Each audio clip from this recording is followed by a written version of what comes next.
찬송가 245장, 새 찬송가 210장, 시온성과 같은 교회는요, 작사는 존 뉴턴이라는 분이 했어요. 이분은 영국 출생이고요, 영국 성공회의 신부이고, 그 다음에 찬송가 작가, 그리고 11살 때 선장인 아버님을 따라서 선원 생활 중에 방탕한 생활에 빠졌지만 1748년 토마스 아켄피스의 그리스도를 본받아라는 이 책을 읽고 회심을 했어요.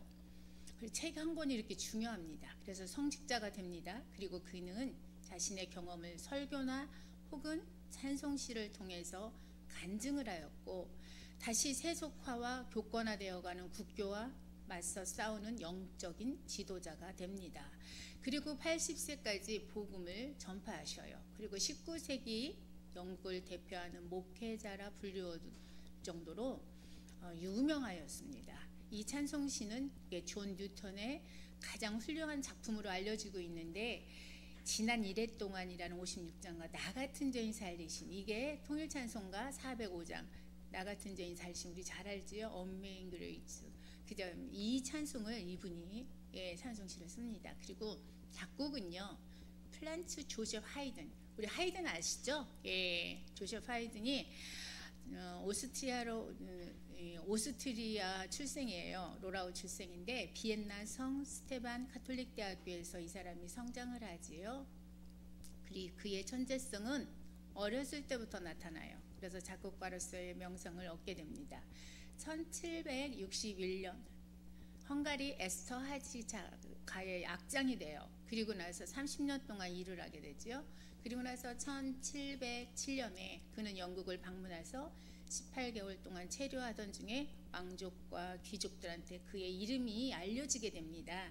옥스퍼드 대학교는 그에게 명예음악 박사 학위를 수여합니다. 그리고 음악의 근대 아버지이며 관현악곡의 대가이시죠. 예배나 예배당이나 극장이나 궁정, 연구실에서 활동하는 오케스트라나 합창단, 독창자들을 총괄하고 있기 때문에 자연히 그는 음악적 독창성과 실습의 기회를 많이 가지게 돼요. 그가 남긴 작품은 얼마나 유명한지, 오라토리오 중에 천지창조라는 게 있어요. 핸델의 메시아와 함께 대표적인 오라토리오죠. 그 외에 3편의 오라토리오가 있고요. 그는 110편의 교향곡과 22편의 오페라, 소나타 44편, 교향곡 120편, 83편의 기악 4중주곡을 남긴 음악의 명인입니다. 그의 작품은요, 항상 어떻게 시작하느냐, 주의 이름으로 라는 서두로 시작해갖고 그 다음에 하나님을 찬양하자 라는 말로 끝내요. 얼마나 신앙심이 깊습니까?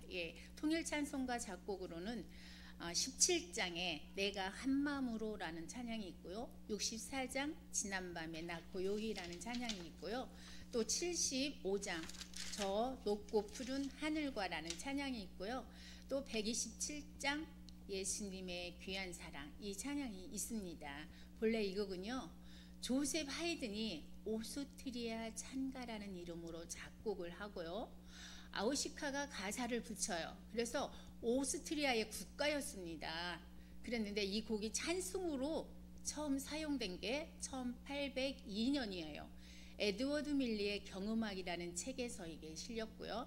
뉴턴의 가사를 붙여 찬송가로 최초로 사용된 것이 고대 및 현대 찬송가 1889년에서야 이 곡이 찬송가로 이게 세상에 알려지게 됐죠. 그래서 이 찬송시는 1779년에 발간된 올리 찬송가 제1권에 실려 있습니다. 첫 절 보면은 1절에 보면 시편 87편 3절에 기초를 하고 있어요. 그래서 시편 87편 저자인 누가 저자를 했느냐? 고라자손이 했어요. 고라자손은 장차 신약시대에 나타날 교회를 염두에 두고 교회를 시온에 비유하여서 찬송을 해요. 그래서 뉴턴은 시편에 근거하여 교회의 영광스러움을 노래하고 있다는 거죠. 내용 전체에 넘치는 기쁨으로 가득 차 있는 이 찬송시는 하나님께서 그가 선택한 백성을 보호하신다는 내용을 감동적으로 기술하고 있는 것입니다. 반석 위에 세운 교회, 반석 위에 세운 교회. 이거는요, 마태복음 16장 16절에 18절에 보면 주는 그리스도시요 살아계신 하나님의 아들이시니다라는 베드로의 신앙 고백에 내가 이 반석 위에 내 교회를 세울 것이라고 응답한 주님의 말씀에 기초하고 있는 그 가사입니다. 그래서 반석 위에 세우시겠다고 약속하신 반석은 베드로의 한 개인이라기보다는 베드로로 하여금 예수를 그리스도시며 하나님의 아들이라 고백할 수 있도록 한 하나님이 자기 계시에 이렇게 신적인 조명을 의미한다고 볼 수 있습니다. 그리고 너무나도 확고한 사실은 주는 이 고백 위에 세운 교회는 음부의 권세가 이기지 못하리라고 말씀하셨어요. 그래서 이 세상의 교회는요, 예수 그리스도께서 다시 오심으로만 완전해진다는 거예요. 그래서 오늘은 이렇게 교회는 진리의 반석 위에 세운 거잖아요. 그래서 어떤 원수도 흔들 수가 없는 영원한 거예요. 그래서 이 반석은 베드로의 신앙 고백을 뜻하는데 교회의 주인은요 그리스도이셔요. 요한계시록 22장 17절에도 나타나 있고 이사야에 보면 영적으로 오만 살에 초청이 나오는데 55장 1, 2절에도 나오죠. 그래서 한없는 영광으로 그리스도께서 교회를 세우시고 영광으로 채우시고 또한 모든 성도들에게 생명을 공급하신다고 말씀하시면서 교회에 속한 성도들은요 그 은혜로 시온 백성이 되는 축복을 누리게 돼요. 그래서 세상 사람의 비방을 받아도 주를 찬양하지 않을 수 없고요. 영원한 복에 감사하지 않을 수 없잖아요. 우리는 찬양받기 위해서 태어난 존재 아니십니까? 하나님께서 우리를 만드신 목적은 이사야 43장 2절 1절 말씀 43장 말씀처럼요. 예루살렘 동쪽 이렇게 보면은 그래서 우리가 항상 우리는 영적으로 이렇게 영원히 목마르지 않게 하는 생명의 물을 주시는 하나님을 이렇게 찬양하며 항상 구약의 시온성이 나오는데 그건 시온성이나 예루살렘성은 신약 시대의 교회 또는 하나님 나라를 상징한다고 보면 됩니다. 이 가사에 나오는 내용들이. 그리고 오늘은 지난번에 교회론을 시작하면서 신약이 무엇인지 뭐 이렇게 쭉쭉 신약에는 어떤 종목이 들어가 있고 신약을 왜 공부해야 되는지 하면서 신론, 신약, 그런 그 다음에 우리 교회에 대한 것에 이제 교회론을 들어가면서 지난번에 그 다음에 교회가 무엇인지에 대한 서론적인 거 개론을 약간 공부했어요. 그래서 오늘은 교회의 본질이 무엇인지에 대해서 한번 들어가 보려고 해요. 우리 흔히 교회하면 무엇이 생각납니까? 교회하면 일단 예배를 드리는 건물 자체를 많이 생각하잖아요. 그렇지 않나요? 예, 그렇죠. 장소 개념이 많아요. 교회하면 장소. 이러한 생각은 건물에 치중하게 되어가지고 교회의 외관이 우상화되어져 가는 경향으로 이어질 수도 있어요. 그래서 세상 사람들도 교회라고 칭할 때 건물을 생각하게 되고요. 그 의미가 본질하고 멀어져 가고 있다는 거지요. 그래서 오늘은 그 교회의 본질이 무엇인지를 깊이 좀 생각해 보려고 합니다. 그래서 교회의 본질이라는 것은요, 세상과 구별된 사람들, 즉 예수님을 구주로 고백한 사람들이 모여 있는 것이고 모임이고 하나님 나라의 모형인 거예요. 그래서 교회에는 주님의 통치와 언약의 성취와 성도들 간의 연합이 있어야 합니다. 그 교회의 몸과 머리는요, 바로 누구예요? 예수 그리스도시예요. 그분의 십자가의 도를 따를 때 우리는 진정한 주님의 제자로 거듭날 수 있지 않습니까? 그래서 교회의 본질에 대한 문제는요, 많이 역사적으로 논란이 야기되었어요. 또 문제가 되었어요. 그리고 2세기 말에 이단들의 발흥으로 인해서 교회가 외면적 조직으로 기울어지는 경향이 있게 됐죠. 그래서 그 여파로 중세 로마 교회에 지대한 영향을 끼치게 되었습니다. 그래서 중세 교회는요, 그 결과로 그 본질에서 벗어난 교회가 아닌 교회로 둔갑하게 이른 거예요. 그래서 이렇게 빗나간 교회로부터 벗어나기 시도했던 이 개혁파 교회들은 상당한 부분에서 이렇게 교회의 순수한 본질을 회복하려고 노력을 또한 했어요. 그러나 18세기 후반에 이르러 이게 전성기 때에 이른 계몽주의 영향을 받아갖고 성경에 대한 비평이 가해지기 시작해갖고 개혁파 교회들 역시 성경적인 교회의 본질에서 멀어져 가서 교회로 변모하기 시작을 하게 되었는데, 성경적인 교회의 본질은 그럼 무엇인가? 첫 번째는 그리스도와 성도와의 교통, 그러니까 그리스도와 성도와의 교통이 있어야 돼요. 두 번째는 그리스도의 정점을 하는 그리스도 안에서 성도와 성도와의 교통.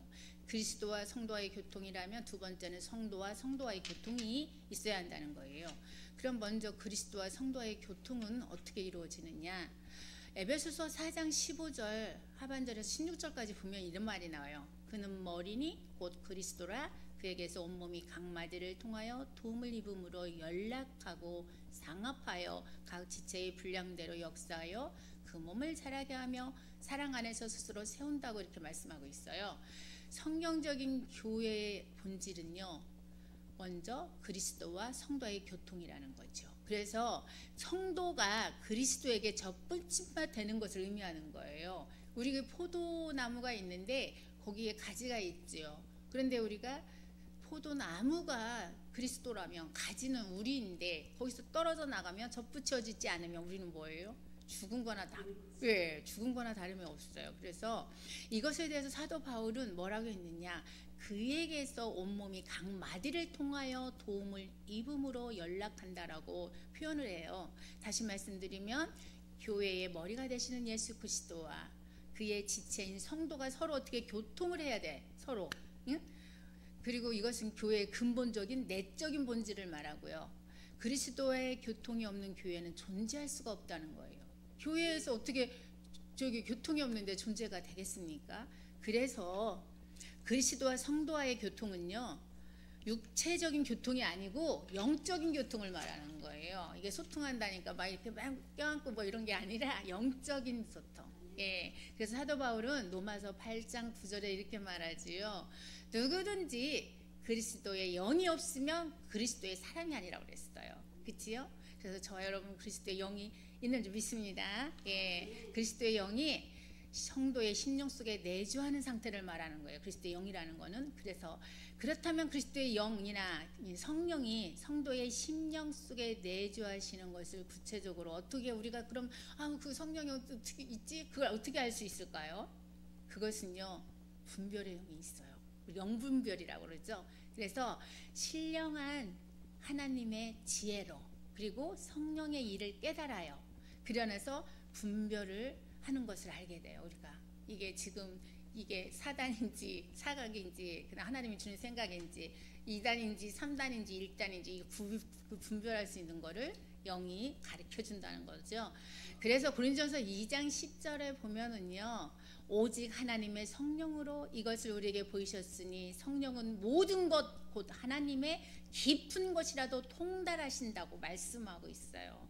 예, 그게 뭐냐? 그리스도와 성도와의 교통은 그리스도의 영이신 성령께서 성도의 심령에 내주하셔서 성도로 하여금 그리스도의 마음과 뜻을 알게 하시고요. 성령의 이게 신령한 비밀도 깨닫게 하시고요. 또한 영적인 교통도 이루어지게 한다는 것입니다. 그래서 그리스도와 성도와의 관계를 머리와 몸의 관계로 비유합니다. 몸과 이렇게 머리를 비유해 보세요. 몸의 지체가 이게 머리하고 관계가 있어서 교통이 커뮤니케이션 잘 이루어져야 돼요. 머리에서 지금 뭐라 그래? 야, 지시를 해서 이쪽 저쪽 하는데 딴 데로 갈 수 있겠습니까? 이게 나가 정신이 이상되지 않고는요, 그렇죠? 그래서 몸의 지체는 머리의 의도를 알아가지고 그에 따라 움직이게 마련이에요. 그래서 그리스도와 성도와의 교통이 이렇게 잘 이루어지게 되면 교회의 머리가 되시는 그리스도의 뜻을 지체인 성도가 잘 깨달아서 행동하게 된다는 거예요. 이것이 바로 그리스도와 성도와의 교통이라는 겁니다.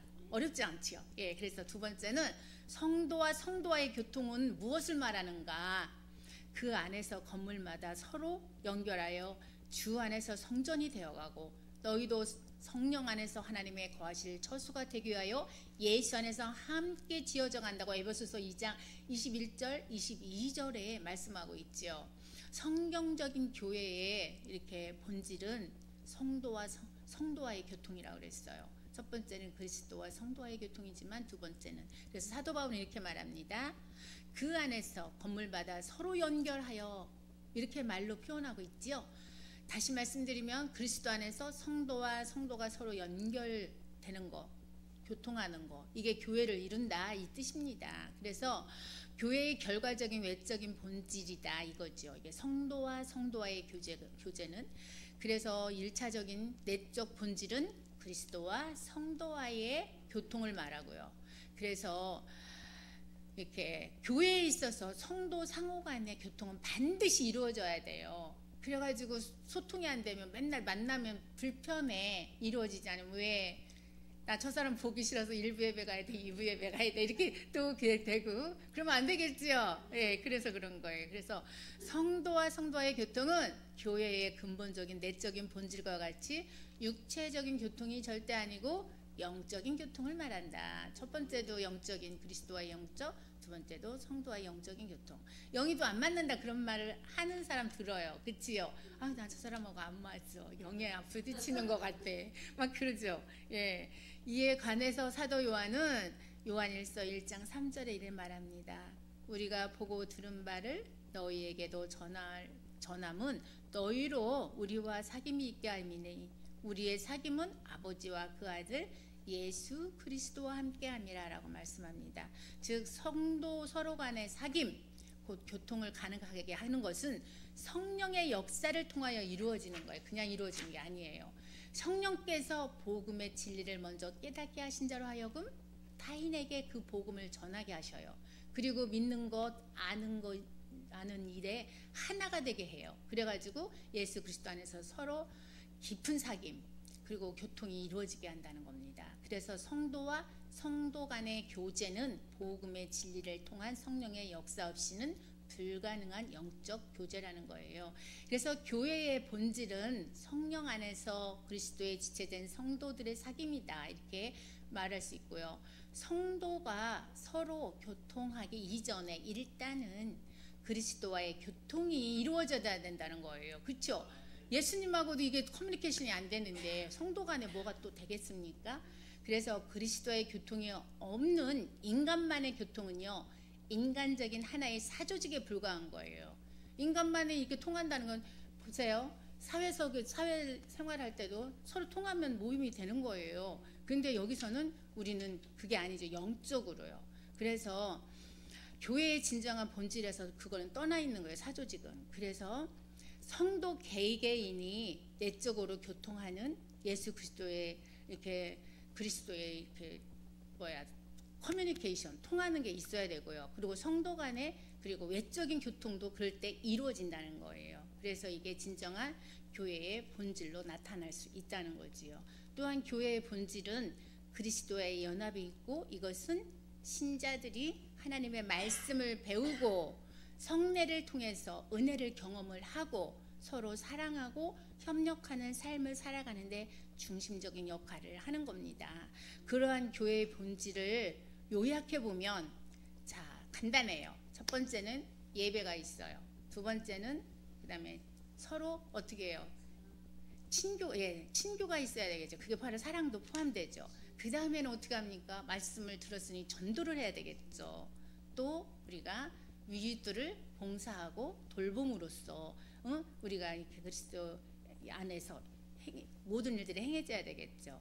그리고 이걸 또 성경적인 기능은 보면은 하나님을 높이는 예배라고 볼 수 있어요. 성경적으로 볼 때 성도 간의 사랑과 나눔을 실천하고 이게 친교죠. 그 다음에 복음을 전파하는 거 이게 전도죠. 그리고 세상에 빛을 비추는 봉사 이게 돌봐주는 거죠. 예, 나누고 이런 것들을 성경적으로 또 따지면 그렇게 돼요. 그래서 교회의 본질 중에서 예배는 뭔가 하나님을 높이고 감사하며 신령과 진정으로 경배하는 것이 바로 예배예요. 교회의 가장 우선적인 역할로서 구원받은 것에 감사하면서 영과 진리로 하나님을 예배하는 것입니다. 그럼 친교는 뭐냐? 간단히 설명하면 돌봐주는 건데 성도들이 서로 사랑하고 관계도 맺고 서로 돕는 공동체예요. 거기 성경에도 보면 떡을 떼고 기도하고 기쁨과 경건으로 교제한다 이게 나와요. 그럼 전도는 뭐냐? 세상에 나가서 우리가 아는 것들 예수님을 그들한테 전해주는 거 복음을 증거하고 밖으로 나가는 활동이에요. 그래서 그리스도를 증거하는 자로서 세상과 관계를 맺는 거예요. 다시 또 봉사는 뭐냐? 돌봐주는 거예요. 남을 돌봐주는 거잖아요. 예, 사랑과 나눔을 통해서 세상을 섬기고 지역사회에 긍정적인 영향을 미치는 게 바로 봉사입니다. 이것이 바로 돌봄의 형태로 나타나고 세상을 향한 하나님의 사역에 참여하는 거예요. 그래서 교회의 본질은 예수 그리스도를 믿는 신앙을 고백하는 사람들이 거룩한 공동체이고요. 이것은 하나님께 예배하고 복음을 전하며 서로 사랑하고 섬기는 것까지 포함을 한다는 거예요. 또 교회는 건물이 아니에요. 예수님의 제자들로 구성된 공동체입니다. 그래서 성령님께서 내주하시는 하나님의 성전으로서 그분께 영광을 돌리는 존재가 바로 교회라는 거예요. 그래서 교회의 본질은요, 건물이나 조직이 아니라 예수 그리스도를 구주로 고백하는 사람들의 모임이고 그게 곧 그리스도의 몸된 공동체라는 겁니다. 성경적인 관점에서 교회의 본질을 설명한다면 대충 몇 가지를 들어보는 예를 들면 첫 번째는 이렇게 신앙의 공동체라고 볼 수 있죠. 예수 그리스도를 구세주로 고백하는 신앙을 가진 사람들이 모인 공동체. 한 사람 한 사람이 성전이잖아요. 모여 있잖아요. 예. 그리고 두 번째는 예배의 장소예요. 그래서 하나님께 예배하며 그분의 이름을 높이는 거룩한 모임이라 이렇게 볼 수 있겠죠. 그 다음에는 복음을 또 전파해야 되겠죠. 예수 그리스도의 복음을 전파하고 이것을 통해서 새로운 신자들을 인도하는 역할도 해야 되겠죠. 그리고 또 하나님의 거하시는 곳이에요. 그래서 성령이 내주하시는 하나님의 성전으로서 하나님께서 그 안에 거하시며 뜻을 이루는 곳이 바로 이 말씀 이렇게 성경적으로 본다면 그리고 또한 사랑과 섬김입니다. 섬김이 있는 곳은 성도 간의 연합과 사랑을 실천하며 서로를 섬기는 기능 봉사를 수행하는 곳이지요. 그래서 교회라는 것은 예수 그리스도를 머리로 하며 그분의 가르침과 십자가의 도를 따르고 또 세 번째 성령의 인도를 받고 네 번째는 성령께서 교회를 통해 역사하시며 그 다음에 다섯 번째 복음이 순수하게 가르쳐지고 그 다음에 여섯 번째 성례전에 올바르게 시행되는 공동체다 이렇게 볼 수 있어요. 그래서 하나님께서 맡기신 거룩한 진리를 지키는 데 힘써야 하는 게 우리 사명이에요. 그렇지요? 교회의 본질의 특징을 한번 볼까요? 특징에는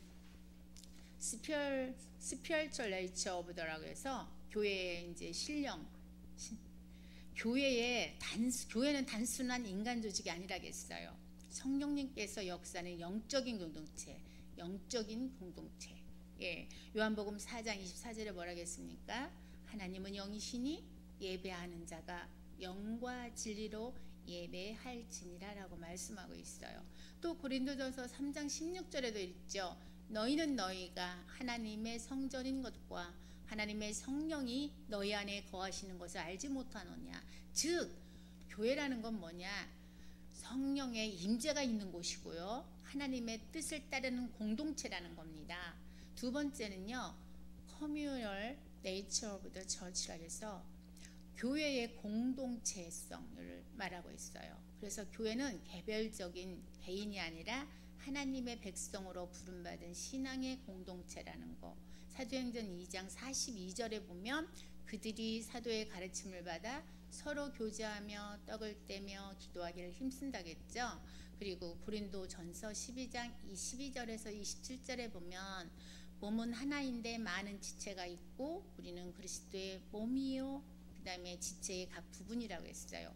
이것을 볼 때 교회는 그리스도 안에서 서로 연합된 형제 자매들의 공동체, 그렇게 볼 수 있어요. 그 다음에 홀리네스 오브 더 처치라고 해서 거룩성입니다. 교회는 세상의 가치와는 구별된 거룩한 공동체예요. 베드로전서 2장 9절에 보면 너희는 택하신 족속이요 왕같은 제사장들이요 거룩한 나라요 그의 소유가 된 백성이라고 했어요. 에베소서 5장 27절에도 자기 앞에 영광스러운 교회로 세우사 티나 주름 잡힌 것이나 이런 것들이 없이 거룩하고 흠이 없게 하려 하심이라고 했어요. 그러니 뭐예요? 교회라는 것은 하나님의 거룩함을 드러내는 공동체로 부름받은 곳이다, 이렇게 보면 되겠죠. 그 다음에 미션 오브 더 처치라고 해서요, 교회의 사명입니다. 교회는 단순한 종교 모임이 아니에요. 하나님의 사명을 수행하는 기관이에요. 그래서 마태복음 28장 19절 20절에 보면 그러므로 너희는 가서 모든 민족을 제자로 삼아 아버지와 아들과 성령의 이름으로 세례를 베풀고 내가 너희에게 분부한 모든 것을 가르쳐 지키게 하라라고 말씀하고 있어요. 사도행전 1장 8절에도 뭐라겠어요? 오직 성령이 너희에게 임하시면 너희가 권능을 받고 예루살렘과 온 유대와 사마리아와 땅끝까지 이르러 내 증인이 되리라, 이렇게 말씀하셨어요. 교회는요, 그래서 예배해야 되고 또 교육도 해야 되죠. 그 다음에 선교도 해야 되지요. 봉사의 사명을 함께 감당해야 되는 공동체라고 보면 됩니다. 여러분, 모든 질문에는 뭐가 있어요? 본질적인 질문이 있고요, 부수적인 질문이 있어요. 그치요? 부수적인 질문은 외향적으로 나타나는 기능적인 부분이에요. 모든 부분에서 기능적인 부분이 주가 되어서는 안 된다는 거예요. 말 그대로 부수적인 것이 되어야지요.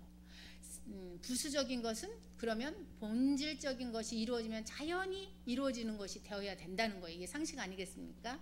근데 교회의 본질은 그럴 때 그런 면에서 보면 믿음으로 구원받은 이들을 모여서 하나님께 예배로 영광을 돌려드리는 것이다, 이렇게 볼 수 있어요. 그래서 교회의 본질 이거에 다른 것으로 변형되면 안 된다는 거예요.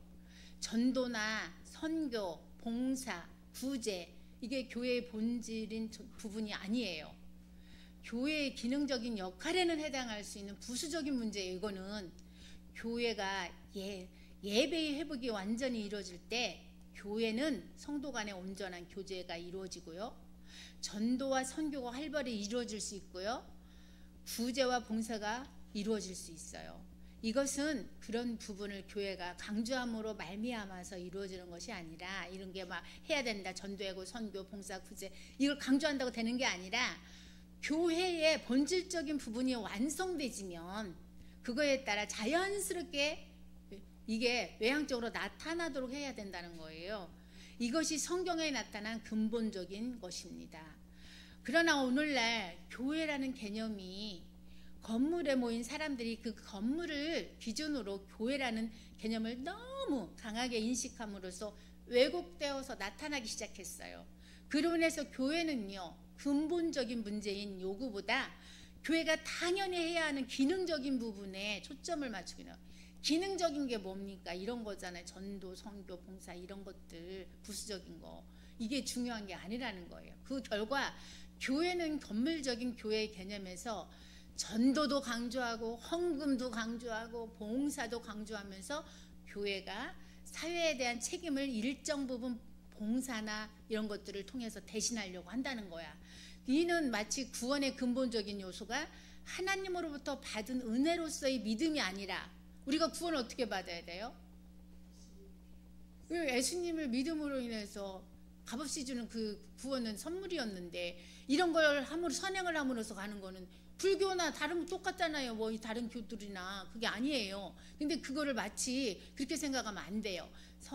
이게 구원이 근본적인 요소가 하나님으로부터 받은 은혜로서 믿음이 아니라 선행이나 헌금이나 선행을 많이 하고 헌금 많이 하고 주일 성수도 까부지지 않고 하고 이런 행위로 말미암아 구원에 이른다고 말하는 거하고 같다는 거야. 그러니까 이게 아니라는 거지요. 본질에서 또 이렇게 벗어난 거예요. 꼭 우리가 기억해야 돼요. 뭘 기억해야?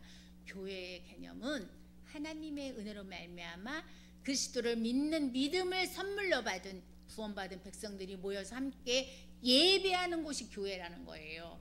예배가 없어지면 그거 교회 아닙니다. 그러므로 성도 한 사람 한 사람이 교회잖아요. 예, 그 교회가 한 사람 한 사람 그 교회가 하나님의 영광이 드러나도록 예배하는 것이 교회의 바로 본질이라는 겁니다. 그래서 교회의 목적이 뭘까요? 사도행전 2장 42절은 교회의 목적에 대해서 이렇게 쭉 말씀하고 있는데 저희가 사도의 가르침을 받아 서로 교제하며 떡을 떼며 기도하기를 전혀 힘쓰니라. 이 구절에 따르면 교회의 목적은 어떤 거예요? 성령의 교훈을 가르치고 믿는 자들을 위한 교제의 장소도 제공하고 성찬식도 준비하고 기도하는 곳이 바로 교회의 목적입니다. 교회는 우리가 믿음의 굳건히 설 수 있도록 성경의 교리를 가르쳐야 되는 게 에베소서 4장 14절에 말씀하고 있어요.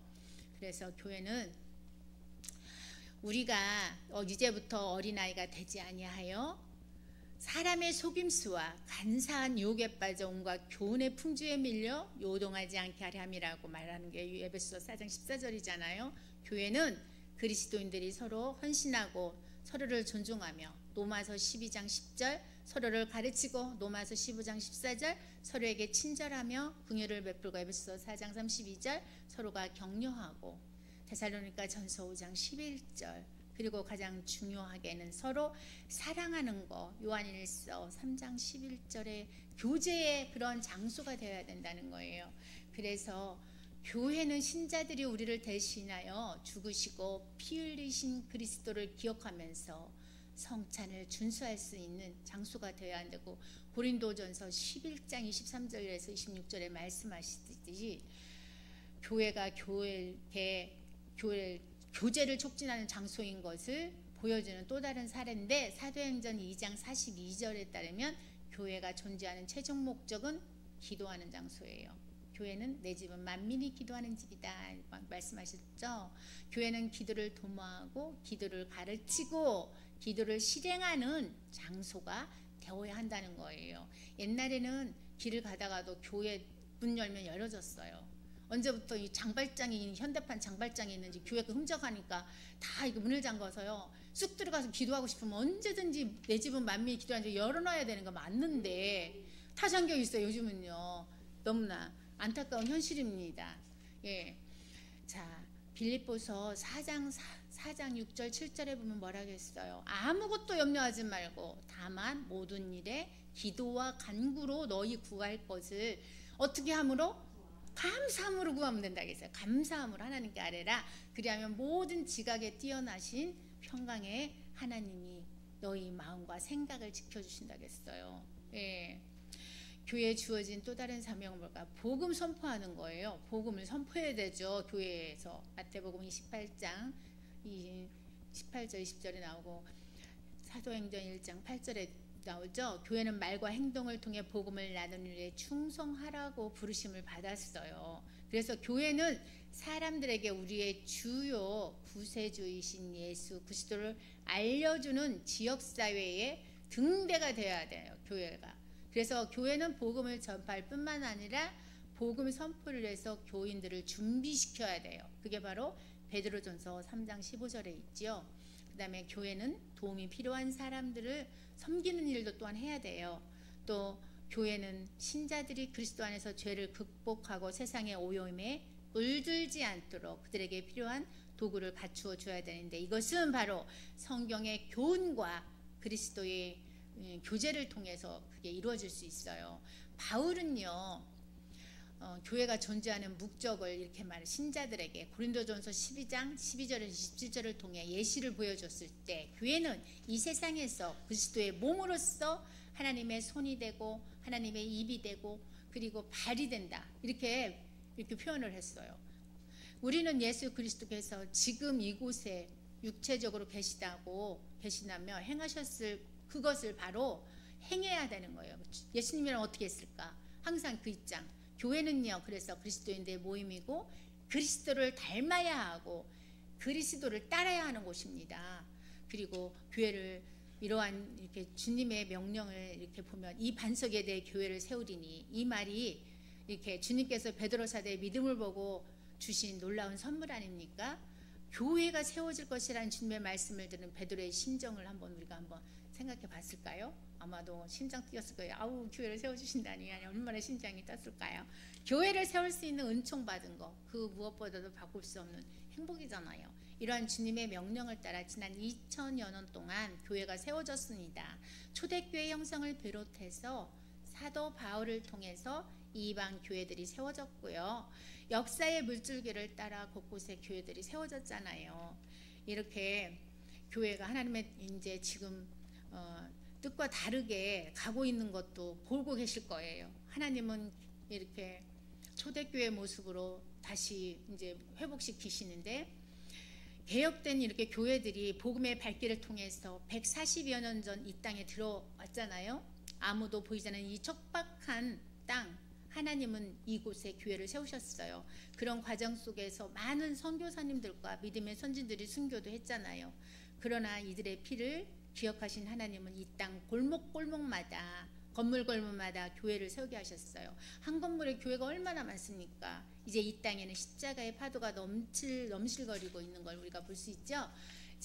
교회가 세워지는 것은 바로 주님의 거룩한 명령 없이는 또 불가능합니다. 아무렇게나 내가 세우고 싶다고 세워지는 것도 아니잖아요. 주님은 베드로 사도에게 이렇게 말씀하실 때 내 교회를 세우라 라고 말씀하셨어요. 그래서 교회는 본질적으로 주님의 교회예요. 그래서 교회의 머리는 예수 그리스도라겠죠.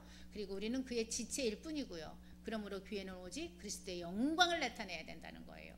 사람의 영광이 중심이 되는 교회는 교회로서의 자격이 상실된 것입니다. 오늘날 한국교회가 참 많은 욕을 먹습니다. 모두가 교회를 이렇게 욕먹을 만하다고 생각하는데 교회를 다니거나 다니지 않거나 동일합니다. 자, 참으로 이게 얼마나 가슴 아픈 일 아니겠습니까? 이렇게 주님의 명령으로 세워진 교회가 무시당하는 것은 참으로 가슴 아픈 일이에요. 그러니 우리가 어떻게 해요? 제자리를 다시 찾아야 되겠죠. 교회 위상을 다시 찾아야 되겠죠. 교회의 영광을 다시 찾아야 되겠죠. 교회가 무시당하는 것은 바로 교회의 주인을 잃어버렸기 때문인 거예요. 교회는 바로 주님의 것입니다. 우리가 부모 없는 아이 무시하잖아요. 그치요? 그렇듯이 지금 우리가 교회의 주인이 누구예요? 주님인데 우리가 주님을 잃어버리고 애영으로만 하고 있으니 얼마나 무시당하고 있어요. 주님이 내 교회라고 말씀하셨어요. 그러므로 교회는 주님이 바로 주인인 거예요. 바울도 분명하게 말하기를 교회의 머리는 그리스도라고 했어요. 꼭 이 사실을 우리가 잊어버리면 안 됩니다. 중세교회가 교회의 주인을 사람에게 돌렸을 때 하나님이 교회를 징계했어요. 그리고 다시금 교회의 주인이 누구인지 알게 깨닫게 해준 거예요. 그런데 오늘 우리의 현실을 보면 교회의 주인이 바뀐 것 같습니다. 사람, 권력, 돈 이런 것이 교회의 주인으로 나타나고 있지 않습니까? 마치 중세교회가 범했던 실수를 또 한 번 동일하게 전철을 밟고 있는 것 같아요. 그러므로 교회의 영광을 다시 세우려면 교회의 주인을 회복시켜야 되지 않겠습니까? 누구든지 어떠한 권력을 가지고 있든지 어떠한 물질을 가지고 있든지 꼭 기억해야 할 것은 교회의 주인은 누구? 예수님이라는 그걸 꼭 잊지 않으셔야 됩니다. 예수님의 말씀 앞에 순종하지 않는다면 교회는요 그 영광을 상실할 거예요. 그리고 사람들의 입에 오르락 내려가는 놀림감이 된 교회밖에 될 수가 없습니다. 또 교회가 무시를 당하지 않으면 교회를 허락하신 주님의 뜻을 회복해야 됩니다. 교회의 영광은요 바로 예수님을 전하는 일에 있습니다. 그의 십자가의 죽으심과 부활하심을 전하는 일에 있다는 거예요. 그리고 그게 우선이 되지 않는다면 교회는 영광을 상실해요. 복음이 없이 이렇게 맨날 발전하고 번영만 이야기하는 교회는 모래 위에 지은 집과 같은 거예요. 그리고 이웃을 향한 안타까움도 또 가지고 있어야 돼요. 주님은 이러한 마음으로 복음을 전하셨잖아요. 내 이웃을 어떻게 내 몸과 같이 사랑하라는 가르침을 주셨어요.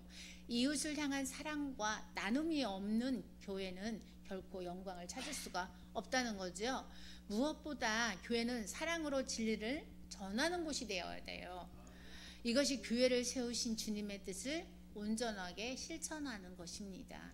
오늘날 교회가 무시를 당하고 있는데 아무런 아픔조차 느끼지 못한다면 우리는 죽었거나 병든 자인 거예요. 교회가 건강하게 회복되면 하나님의 영광이 바로 드러날 겁니다. 그래서 이것은 오직 교회를 세우신 주님의 가르침에 따라 교회의 본질이 회복될 때 이런 일들이 주어져요. 그래서 우리는 다음 이렇게 세대를 생각하고 하나님의 영광과 교회의 영광을 위해 이렇게 마음을 찢는 그런 심령으로 교회를 세워나가야 됩니다. 그리고 교회는 뭐라겠어요? 예배자들이 모인 곳이라겠어요. 사도 바울이 이렇게 말했어요. 고린도전서 1장 1절에서 3절에 이렇게 말합니다. 하나님의 뜻을 따라 그리스도 예수의 사도로 부르심을 받은 바울 및 형제 소스테네는 고린도에 있는 하나님의 교회 곧 그리스도 예수 안에서 거룩하여지고 성도라 부르심을 입은 자들과 또 각처에서 우리의 주 곧 저희와 우리 주 되신 예수 그리스도의 이름을 부르는 모든 자들에게 하나님 우리 아버지와 주 예수 그리스도로 쫓아 은혜와 평강이 있기를 원한다고 했어요. 사도 바울은 이렇게 하나님의 교회를 그리스도 예수 안에서 거룩하여지고 성도라 부르심을 받은 자들 그리고 각처에서 우리의 주 되신 예수 그리스도의 이름을 부르는 모든 자들이라고 이렇게 말하고 있어요. 그게 뭐냐? 교회는 예수 그리스도의 이름을 부르는 성도들의 모임이다 이거예요. 그래서 우리 예배자들은 함께 모여서 하나님을 예배하며 서로 교제를 해야 됩니다. 그리고 하나님이 기뻐하시는 예배를 드리기 위해서는 서로가 하나가 되어서 하나님께 나아가야 되지 않겠습니까? 그리고 하나님이 원하는 교회는 사랑이 넘치는 예배가 있는 그 공동체를 말하는 거예요. 하나님의 모든 만물을 창조하실 때 각각 다른 모습을 이렇게 보면서 기뻐하셨어요. 이렇게 우리 목사님, 전도사님 다 각각 틀리지만 우리 예배자들 서로 다른 외모와 성격을 가졌잖아요. 각각 개성도 다르고 은사도 주어진 은사도 사명도 달라요. 그렇지만 하나님은 우리의 서로 다른 모습들을 통해서 영광 받기를 원하신다는 겁니다. 그래서 초대교회 예배의 공동체는 무엇보다 사랑이 넘치는 교회였어요. 우리 예배 공동체에 사랑이 있어야 그것이 가능한데 서로 물건을 통용하고 초대교회 어떻게 했습니까? 필요를 위해 서로 섬기고 기도해주고 그랬잖아요. 네 것 내 것 따지지 않았어요. 그래서 사도행전 2장 42절에서 47절에 있잖아요. 믿는 사람이 다 함께 있어 모든 물건을 서로 통용하고 또 재산과 소유를 팔아 각 사람의 필요에 따라 나눠주며 날마다 마음을 같이하여 성전에 모이기를 힘쓰고 집에서 떡을 떼며 기쁨과 순전한 마음으로 음식을 먹고 하나님을 찬미하며 또 백성에게 칭송을 받으니 주께서 구원받는 사람을 날마다 더하게 하신다겠어요. 바울은 무엇보다도요 교회가 사랑이 넘치는 교회가 되기를 원했던 거예요. 고린도 교회는 모든 것이 풍족하고 은사도 많은 교회였습니다.